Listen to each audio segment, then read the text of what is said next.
ప్రకారం ఆవు కొవ్వుతో లడ్లు తయారు చేశారని చెప్పారో ఆ 4 ట్యాంకర్ల శాంపుల్ ఇచ్చింది. ఎన్డీఆర్ఐ రిపోర్టులో వచ్చినటువంటి వీళ్ళ సొంత కవిత్వం. కొరియా నుంచి మేము కొద్ది మందిని అడిగినాము, మా ఎక్స్పర్ట్స్ని. ఇంత ఎక్స్పర్ట్సే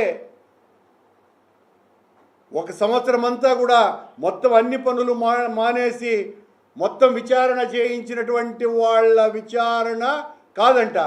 పయావుల కేశవు, చంద్రబాబు నాయుడు వీళ్ళిద్దరూ సొంతంగా మేమిద్దరము అడిగినటువంటి ఎక్స్పర్ట్స్ కొరియా నుంచి వచ్చినటువంటి శాంపుల్స్లో యానిమల్ ఫ్యాట్తో తయారు చేసినటువంటివి అయ్యుండవచ్చును అని. మళ్ళా మేము చాలా బాధపడిపోతున్నాం భక్తులకు ఈ విషయాలన్నీ చెప్పటానికి అని అసమానమైనటువంటి నటనను ప్రదర్శిస్తూ తమకు అనుకూలంగా మార్చుకోవటానికి కాదయ్యా. ఈ రోజున సిట్టులో వేసినటువంటి 2 అధికారులే కదా తీర్పు ఇచ్చింది, విచారణ చేయించింది. సిబిఐ నేతృత్వంలో ఉన్నటువంటి సిట్లో వాళ్ళు ఇచ్చినటువంటి విచారణ ఏం చెప్తోంది? ఎక్కడ యానిమల్ ఫ్యాట్తో లాడ్తో అంటే పంది కొవ్వుతో చేప నూనెతో లడ్లు తయారీ కాలేదు అన్నటువంటి విషయం వాళ్ళు స్పష్టంగా చెప్పినారు. దానికి చంద్రబాబు నాయుడు గారు ఈరోజు ఒక కొత్త కలరింగ్ ఇస్తున్నాడు. తన భాగస్వామ్య పార్టీలతో జగన్మోహన్ రెడ్డి గారి మీద వెంకటేశ్వర స్వామి లడ్డూను ఒక చేతి బాంబుగా తయారు చేసి జగన్మోహన్ రెడ్డి గారి నెత్తి మీద దైవద్రోహానికి పాల్పడేటువంటి వాళ్ళు వీళ్ళు. ఇదేదో డబ్బులకు సంబంధించిన విషయం కాదు, పని కట్టుకొని డెలిబరేట్గా దైవద్రోహానికి పాల్పడేటువంటి చర్య ఇది అని మాట్లాడుతున్నారు. ఎక్కడ సిట్ ఒక్క చోట కూడా యానిమల్ ఫ్యాట్ కలిసింది అని వాళ్ళు నివేదికలో ఇవ్వకపోయినా ఇచ్చినట్టుగా మీ సొంత కవిత్వాలతో అల్లి మేము అడుగుతున్నాం కదా, మేమెక్కడా కూడా కల్తీ జరగలేదు అన్నటువంటి విషయాన్ని చెప్పటం లేదు. నువ్వు అంటున్నటువంటిది ఏంటి? ఒక సంవత్సరం కాలగా పంది కొవ్వు, ఆవు కొవ్వు. ఈరోజు కూడా పవన్ కళ్యాణ్ ఎంత దారుణంగా మాట్లాడినాడు.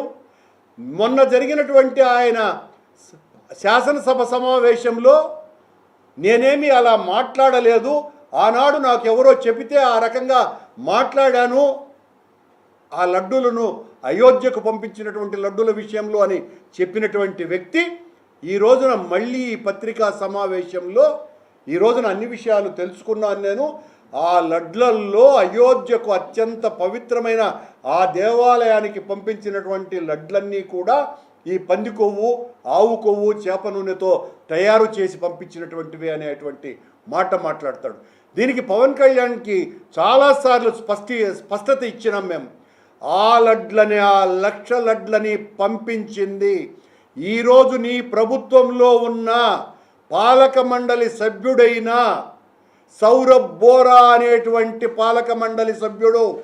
ఆయన నేను డొనేట్ చేస్తానునని 30 లక్షల రూపాయల ఖరీదు చేసేటువంటి నెయ్యిని అందించి ఆయన నెయ్యితో ఆ 1,00,000 లడ్లు నేను రాముడికి భక్తుణ్ణి అని ఆయన తయారు చేయించి పంపించినటువంటి లడ్లు అవి.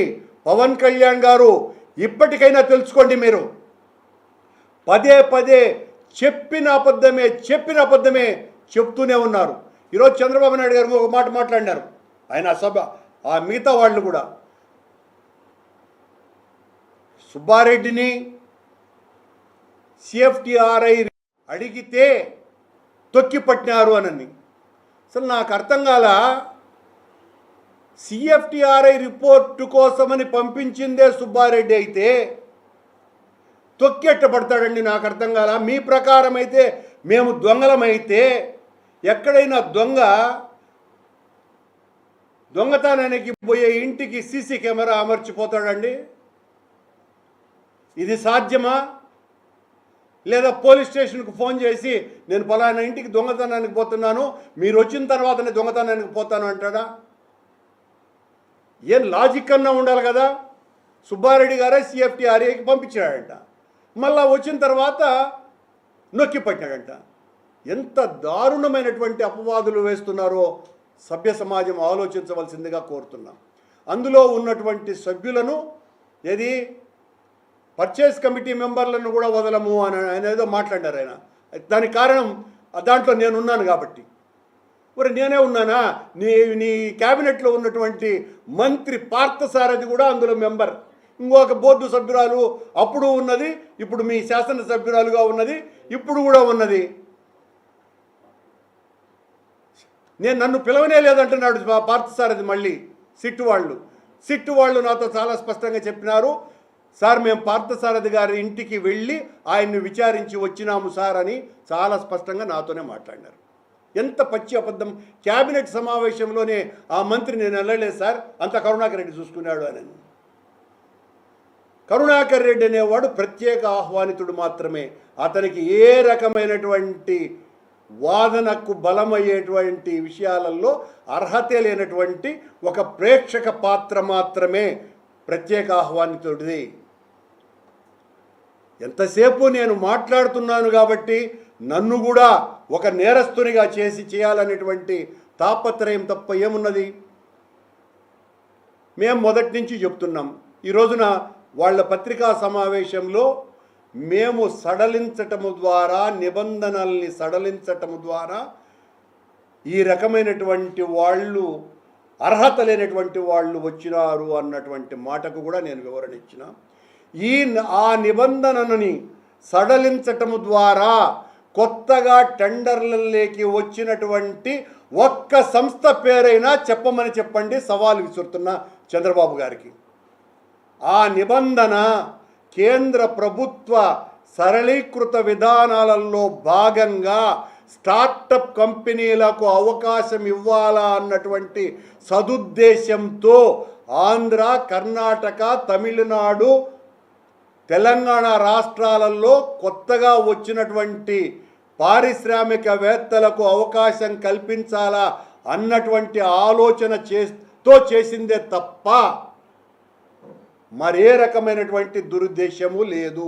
దురుద్దేశమే ఉంటే ఎందుకు సంవత్సరం పాటు చంద్రబాబు గారే ప్రత్యేకంగా నియమించుకున్న ఇద్దరు అధికారులున్నటువంటి, ఆయనకు చాలా కావలసినటువంటి ఇద్దరు అధికారులున్న 5 మంది సభ్యులైన సిబిఐ సిట్ మమ్మల్ని దోషులుగా ప్రకటించలేదు? దీనికి సమాధానం చెప్పాలి కదా. దొరికిపోయినాం దొంగనని ఈ రోజున ఇంత బాధ కలుగుతోంది, ఇంత ద్రోహం చేసేస్తున్నారు. కనుక దీని మీద ఏకసభ్య కమిషన్ని వేయాలని దొంగల్ని ఎట్టు తిరిగి పట్టుకుంటాము అని మాట్లాడుతున్నారంటే, మీరు ఏకసభ్య కమిషన్ వేసి మమ్మల్ని నేరస్తులుగా చెయ్యాలా అన్నటువంటి ప్రయత్నం తప్ప మరి ఇంకేమన్నా ఉందా? ఏమీ లేదు.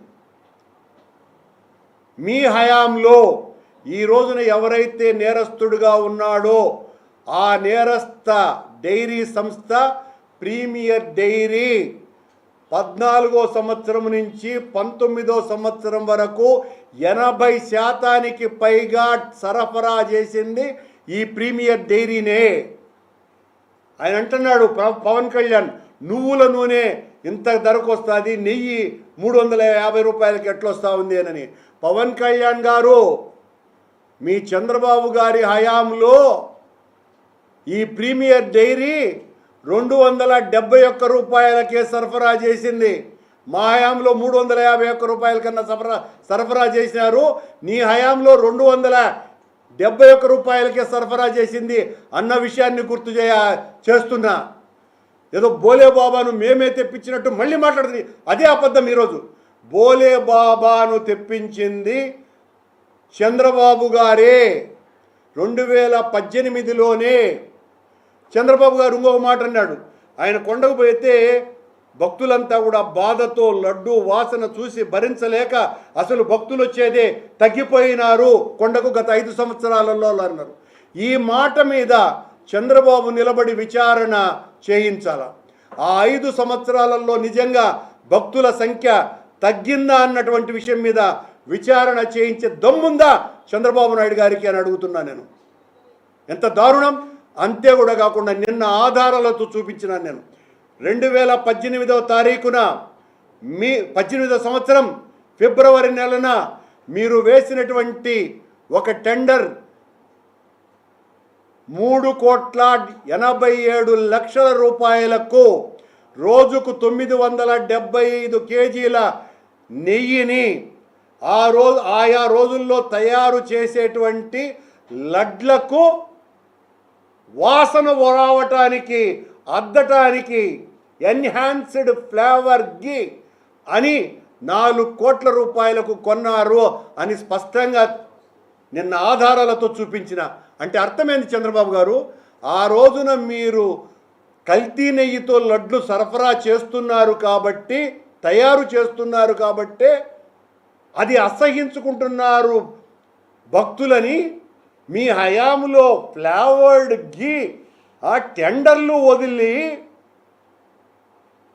నెయ్యికి అద్దకాలు వదిలినారే, మీరు మా హయాంలో లడ్లను ఈ రకంగా వాసన చూసి భరించలేక భక్తులు అసలు ఎందుకు ఎలా చనిపోకుండా ఉండినారో ఆశ్చర్యం కలుగుతుంది. మళ్ళీ అదనంగా అదొక మాట మాట్లాడాడు, ఎలా బతికినారో ఆశ్చర్యం వేస్తుంది అని. మీ హయాంలో జరిగినటువంటి విషయం ఏంటి? మేము చెప్తున్నామే, ఇది కొద్దిమంది అవినీతి అధికారులు మీ హయాంలో మీరు ఏర్పాటు చేసినటువంటి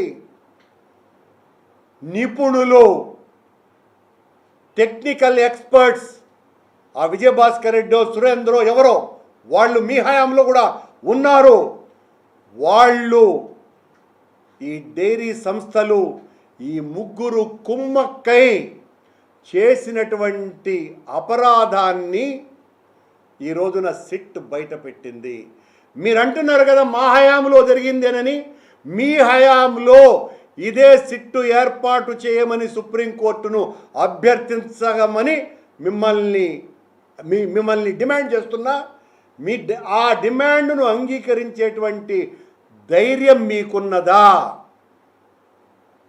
90% పైగా 80% పైగా ఆ రోజున ఇవే డైరీలు సరఫరా చేసినాయి కదా.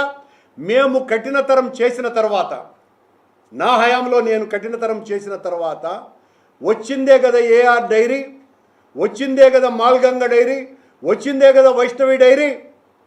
మరి ఆ ఏఆర్ డైరీ పంపించినటువంటి నెయ్యినే కదా మీరు పట్టుకున్నది. సరళతరం చేయటం మూలంగా ఇదంతా జరిగింది అని ఏ రకంగా ప్రజల్ని నమ్మించడానికి ప్రయత్నం చేస్తున్నారో భక్తులందరినీ అర్థం చేసుకోవాల్సిందిగా కోరుతున్నాను. నేనే భక్తుణ్ణి అని చంద్రబాబు గారు మాట్లాడేటువంటి మాటలు ఎలా ఉన్నాయంటే, హిరణ్యకశిపుడు అంతటి భక్తుడు ఎవ్వరూ లేరు. హిరణ్యాక్షుడు కూడా మహాభక్తులు, కానీ ఇతరుల మీద దాడి చేసేటువంటి భక్తులు. మేము మాత్రమే భక్తులము అని చెప్పుకునేటువంటి భక్తులు. చంద్రబాబు గారు కూడా అలాంటి భక్తుడే. మేం ఛాలెంజ్ విసురుతున్నాం.